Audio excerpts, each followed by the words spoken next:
എല്ലാവർക്കും നമസ്കാരം. ഞാൻ ഡയറ്റീഷ്യൻ ആര്യ. ഒരു 2 days മുന്നേ ഇൻസ്റ്റഗ്രാമിൽ ഒരു Q&A ഇട്ടിട്ടുണ്ടായിരുന്നേ. സോ അതിൻ്റെ ബേസിൽ ഒരു 4 ക്വസ്റ്റ്യൻസ് സെലക്ട് ചെയ്തിട്ടുണ്ട്. അത് വെച്ചിട്ട് ഇന്നത്തെ യൂട്യൂബ് ലോങ് വീഡിയോ ചെയ്യാൻ പോവുകയാണ്. അപ്പോൾ ആദ്യത്തെ ക്വസ്റ്റ്യൻ എന്ന് പറയുന്നത്, കൊളസ്ട്രോൾ കുറയാനുള്ള ഈസി ഡയറ്റ് ഏതാന്നുള്ളത്. ഈ ഈസി എന്ന വേർഡിൽ തന്നെ അതിൽ ഒളിച്ചിരിപ്പുണ്ട്. കാര്യം എല്ലാവരും ചോദിക്കുന്ന ഈസി വേ, ഷോർട്ട് കട്ട്, ഒരു 1 വീക്ക് കൊണ്ട് മൊത്തം കൊളസ്ട്രോളിനെ മാച്ച് കളയുക, ഇങ്ങനെയൊക്കെയുള്ള ക്വസ്റ്റ്യൻസ് ആണ്. സത്യം എന്താണെന്ന് വെച്ച് കഴിഞ്ഞാൽ, നമ്മൾ ആ കിച്ചണിൽ നിന്ന് ഒരു ഫുഡിനെ മാത്രം എടുത്ത് കളഞ്ഞതുകൊണ്ട് നമുക്ക് കൊളസ്ട്രോൾ ഒറ്റയടിക്ക് കുറയില്ല. നമ്മൾ ആദ്യം ശ്രദ്ധിക്കേണ്ടത് പാചക രീതിയാണ്, കുക്കിംഗ് മെത്തേഡ്. അത് നമ്മൾ ശ്രദ്ധിച്ചാൽ തന്നെ ഒരു 70-80% നമുക്കൊന്ന് റെഡ്യൂസ് ചെയ്യാൻ പറ്റും. നമ്പർ 1, നമ്മൾ ഈ വെജിറ്റബിൾസ് ഒക്കെ നമ്മളിങ്ങനെ തോരൻ, അവിയൽ, ഇതിനൊക്കെ നമ്മൾ വെജിറ്റബിൾസ് എണ്ണയിലിട്ട് നല്ല രീതിയിൽ ആദ്യം ഒന്ന് ഇങ്ങനെ സോട്ട് ചെയ്തെടുക്കത്തില്ലേ, അത് നല്ല രീതിയിലൊന്ന് കുറയ്ക്കുക. ഒരു ടിപ്പ് പറഞ്ഞുതരാം. നമ്മൾ ഈ വെജിറ്റബിൾസിനെ ഒന്ന് നല്ല രീതിയിൽ കട്ട് ചെയ്ത് ചോപ്പ് ചെയ്തിട്ട് ഒന്ന് സ്റ്റീം ചെയ്തെടുക്കുക. 1-2-3 മിനിറ്റ്, അതിൽ കൂടുതൽ സ്റ്റീം ചെയ്യരുത്, വെന്തുടഞ്ഞു പോകും. ഇതിലോട്ട് ഗ്രേറ്റഡ് കോക്കനട്ട് ഇടുക എന്ന് പറയുമ്പോൾ നമ്മൾ തേങ്ങ ചിരകിയിട്ട് വീണ്ടും അതിനെ അരയ്ക്കും, ഗ്രൈൻഡ് ചെയ്യും. അപ്പോൾ നമുക്ക് ഒരുപാട് തേങ്ങ വേണ്ടി വരും. അപ്പോൾ അങ്ങനെ ചെയ്യരുത്. ഗ്രേറ്റഡ് കോക്കനട്ട് ഇട്ടിട്ട് മസാലക്കൂടി ഇടുക. ഈ ടൈമിൽ നമുക്ക് ഈ കടുക് താളിക്കുന്നില്ലേ, അതൊന്ന് ആ ഒരു പ്രോസസ്സ് ഒന്ന് സ്കിപ്പ് ചെയ്യാൻ പറ്റും. ഇങ്ങനെ വരുമ്പോൾ അതിലുള്ള ഓയിൽ നമുക്ക് കുറയ്ക്കാൻ പറ്റും. അപ്പോൾ ചോദിക്കും, നമുക്ക് കടുക് എങ്ങനെ യൂസ് ചെയ്യാൻ പറ്റും? കടുക് ഞാൻ പറഞ്ഞുതരാം. ഒരു നോൺ സ്റ്റിക്ക് പാനിൽ നമ്മൾ ഒരു ഹാൻഡ്ഫുൾ കടുക് എടുത്തിട്ട് ഒരു 1 or 2 ഡ്രോപ്സ് ഓയിൽ ഇട്ടിട്ട് ജസ്റ്റ് അതിനൊന്ന് നമ്മൾ പോപ്കോൺ ഒക്കെ അടച്ച് വെച്ചിട്ട് നമ്മളിങ്ങനെ പൊട്ടിത്തെറിപ്പിച്ചെടുക്കില്ലേ, അതുപോലെ നമുക്കൊന്ന് ജസ്റ്റ് ഒന്നിങ്ങനെ റോസ്റ്റ് ചെയ്തിട്ട് ഇതിനെ നല്ലൊരു ടിന്നിലാക്കി വെച്ചേക്കുക. എന്നിട്ട് അതിൽ നിന്ന് കുറച്ച് കടുകും കൂടെ യൂസ് ചെയ്താൽ മതി. ഇങ്ങനെ വരുമ്പോൾ നമുക്ക് ഓയിലും കോക്കനട്ടും അതിൽ റെഡ്യൂസ് ചെയ്യാൻ പറ്റും. പിന്നെ നമ്മൾ ഫ്രൈ, അതുപോലെ എണ്ണ പലഹാരങ്ങൾ, ഇതൊക്കെ നമ്മൾ കുറയ്ക്കും, നമുക്കറിയാം. പക്ഷേ നമ്മൾ ബേക്കറി ഐറ്റംസ് വീണ്ടും കഴിക്കും. സോ ചിപ്സ്, മിക്സർ, പക്കവട പോലത്തെ ഉപ്പും എണ്ണയും ചേർന്ന് വറന്നു വരുന്ന ഐറ്റംസും ഇതിന് അത്രയും നല്ലതല്ല. ഇത്രയും കാര്യങ്ങളും നിങ്ങളൊന്ന് കുറച്ച് നോക്കിയിട്ട് പറയുക. ഒരു മാസത്തിൽ ഏകദേശം നമുക്കൊരു കൊളസ്ട്രോൾ ഒന്ന് കുറയ്ക്കാൻ പറ്റും. പിന്നെ ഫ്രൂട്ട്സും വെജിറ്റബിൾസും ഇൻക്ലൂഡ് ചെയ്യാനും മറക്കണ്ട. അടുത്ത ക്വസ്റ്റ്യൻ എന്ന് പറയുന്നത്, exam diet to boost memory.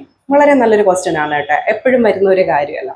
നമ്മൾ ഈ എക്സാമിന് വേണ്ടി പ്രിപ്പറേഷൻ ചെയ്യുമ്പോൾ, നമ്മൾ കുഞ്ഞുങ്ങളായാലും ശരി, മുതിർന്നവരായാലും ശരി, നമ്മൾ ശ്രദ്ധിക്കേണ്ട കാര്യം എന്താണെന്ന് വെച്ച് കഴിഞ്ഞാൽ, ഉറക്കം നല്ല പ്രോപ്പറായിട്ട് എടുക്കാനായിട്ട് നോക്കുക. കാരണം ഉറക്കം നന്നായിട്ട് കിട്ടില്ലെങ്കിൽ നമുക്ക് ആ കറക്റ്റ് മെമ്മറി കിട്ടില്ല. സെക്കൻഡ് എന്ന് പറയുന്നത്, നമ്മൾ എക്സാമിനോട് അടുപ്പിച്ച് തലേ ദിവസമൊന്നും പുതിയ പുതിയ ഭക്ഷണങ്ങളൊന്നും പരീക്ഷിക്കാതിരിക്കുക. പുതിയ പുതിയ ഡ്രിങ്ക്സുകളൊന്നും ആ സമയത്ത് എടുക്കാതിരിക്കുക. ഞാൻ കുറച്ച് ഡ്രിങ്ക്സുകളൊക്കെ പറഞ്ഞുതരാം. അത് നിങ്ങൾ അതിൻ്റെ തലേ ദിവസം കൊണ്ട് ആദ്യമായിട്ട് കഴിച്ച് നോക്കരുത്. കുറച്ച് ഡേയ്സ് മുന്നേ ഒക്കെ നോക്കി നിങ്ങളുടെ വയറിനൊക്കെ ഓക്കെ ആണെങ്കിൽ ഉറപ്പായിട്ടും നിങ്ങൾക്ക് ഇത് എടുക്കാം. എക്സാം ടൈമിൽ പഠിക്കാനിരിക്കുന്നതിന് 1 മണിക്കൂർ മുന്നേ എടുക്കാൻ പറ്റും നല്ലൊരു ഡ്രിങ്ക് പറഞ്ഞുതരാം. ഒരു ഗ്ലാസ് പാലെടുക്കാം, 4-5 ബദാം തലേ ദിവസം സോക്ക് ചെയ്ത് പീൽ ചെയ്തത്, 1-2 കാഷ്യൂനട്ട്, ഒരു വാൾനട്ട്, ഡ്രൈ ഫ്രൂട്ട്സ്, ഡേറ്റ്സ് നമുക്ക് നല്ലതാണ്. റൈസിൻസോ അല്ലെങ്കിൽ ഫിഗ് ഒക്കെ വേണമെങ്കിൽ ആഡ് ചെയ്യാം കേട്ടോ. ഫിഗ് ഒക്കെ സോക്ക് ചെയ്ത് വെക്കണം, ഇല്ലെങ്കിൽ അത് അത്യാവശ്യം നല്ലൊരു ഗ്രൈൻഡ് ആയിട്ടില്ല. ഇത് നല്ല രീതിയിൽ ഒരു സ്മൂത്തി പോലെയോ അല്ലെങ്കിൽ ഒരു ജ്യൂസ് പോലെയൊക്കെ നല്ല അടിച്ചിട്ട് നിങ്ങൾക്ക് ഒരു 1 hour മുന്നേ കുടിക്കാം. ഓക്കെ, വയറിങ്ങനെ ഫില്ലാകരുത്. ശ്രദ്ധിക്കേണ്ട കാര്യം, മെയിൻ ഭക്ഷണം എടുത്ത് കഴിഞ്ഞിട്ട് ഉടനെ ഇതും കൂടെ കുടിച്ചിട്ടിരിക്കരുത്, നല്ല ഉറക്കം വരും. സോ മെയിൻ ഭക്ഷണം കഴിഞ്ഞ് 2 മണിക്കൂർ കഴിഞ്ഞിട്ട് ഈ ഒരു ഡ്രിങ്ക് എടുക്കുക. ഇനി രാത്രി പഠിക്കാനിരിക്കുന്ന സമയത്ത് എല്ലാവരും ചെയ്യുന്ന കാര്യമാണ്, ഒരുപാട് തേയില അല്ലെങ്കിൽ ടീ അല്ലെങ്കിൽ ഇതുപോലത്തെ കഫീനൊക്കെ ഉള്ള സാധനങ്ങൾ കണ്ടിന്യൂസ് ആയിട്ട് ഇങ്ങനെ കുടിച്ചുകൊണ്ടേയിരിക്കും ഉറക്കം വരാതിരിക്കാനായിട്ട്. അപ്പോൾ അതിന് പകരമായിട്ട് ഞാൻ കുറച്ച് ഓൾട്ടർനേറ്റീവ്സ് പറഞ്ഞുതരാം. ഒന്നെന്ന് പറയുന്നത് മാച്ച ഗ്രീൻ ടീ ആണ്.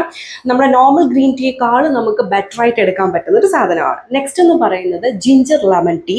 നമുക്കത് ജിഞ്ചർ മാത്രമായിട്ട് ഇടാം, ലെമൺ മാത്രമായിട്ട് ഇട്ടും, കടുപ്പം കുറച്ചിട്ട് നമുക്കിടാം. നോർമൽ പ്ലെയിൻ വാട്ടറിലും നമുക്കിടാം കേട്ടോ. ഇതുപോലെ നമുക്ക് ഈ ഒരുപാട് പേര് വായിച്ചൊക്കെ പഠിക്കുന്നവരില്ലേ, ഉറച്ചിങ്ങനെ പറഞ്ഞു പഠിക്കുന്നവർക്കാണെങ്കിൽ കുറേ നേരം ഇങ്ങനെ വായിച്ചു കഴിയുമ്പോൾ തൊണ്ട വേദന പോലെയും ഇവിടെ കുറച്ച് സ്ട്രെയിൻ വരും.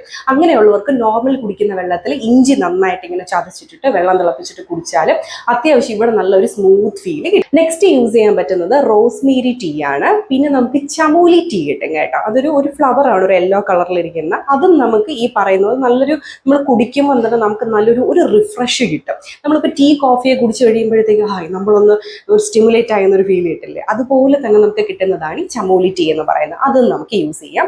നെക്സ്റ്റ് എന്ന് പറയുന്നത് അൺസ്വീറ്റഡ് ആയിട്ടുള്ള കൊക്കോ പൗഡർ ആണ് കേട്ടോ. ഇത് നമുക്ക് 1 ടേബിൾ സ്പൂൺ ഒക്കെ നമുക്ക് യൂസ് ചെയ്യാം. നേരത്തെ പറഞ്ഞ ആ ഒരു പാലിൻ്റെയൊക്കെ സ്മൂത്തി ഇല്ലേ, അതിലിടാം. അല്ലെങ്കിൽ നിങ്ങൾക്ക് നോർമലായിട്ട് ഇടുന്ന എന്തെങ്കിലും ഇപ്പോൾ ഓവർനൈറ്റ് ഓട്സിലോ അല്ലെങ്കിൽ സ്മൂത്തീസിലോ അങ്ങനെയൊക്കെ വേണമെങ്കിൽ ഇട്ട് കഴിക്കാം. അതിൽ കൂടുതൽ എടുക്കരുത്.